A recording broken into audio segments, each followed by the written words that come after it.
পবিত্র ছাড়া কিছু কবুল করেন না। আর এখন রিজিকের মধ্যে যত ফিতনা, সুদের ফিতনা আছে, ঘুষের ফিতনা, দুর্নীতির ফিতনা, কাগজের টাকার হারামের কিছু ফিতনা চলে আসছে এর ভিতরেও, ক্রিপ্টোকারেন্সির ফিতনা আসতেছে সামনে। এছাড়া আছে আমাদের মার্কেটের সিন্ডিকেট, পণ্য মজুত করা, বাপে কম দেয়া, মানে হারাম খাওয়ার যতগুলো অপশন আছে, আমার মনে হয় এই জামানায়, এই যুগে এটা সবচেয়ে বেশি উন্মুক্ত আমাদের সামনে। তো হারাম খাওয়া সহজ, হালালে চলা একটু কঠিন, তবে হালাল খাওয়াটা অসম্ভব নয়।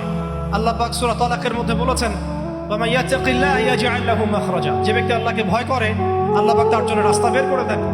ওয়া ইয়ারযুকহু মিন হাইসু লা ইয়াহতাসিব, এবং এমন উৎস থেকে আল্লাহ পাক তাকে রিজিক দেন যা সে কখনো কল্পনাও করে নাই।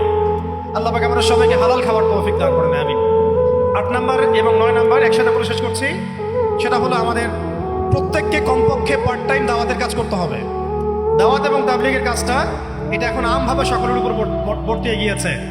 এটা ব্যাপারটা এমন নয় যে ওলামায়ে কেরামগণ দাওয়াতের কথা বলবেন, তাবলীগের কথা বলবেন, আমাদের উপর কোনো জিম্মেদারি নাই, ব্যাপারটা কিন্তু এমন নয়।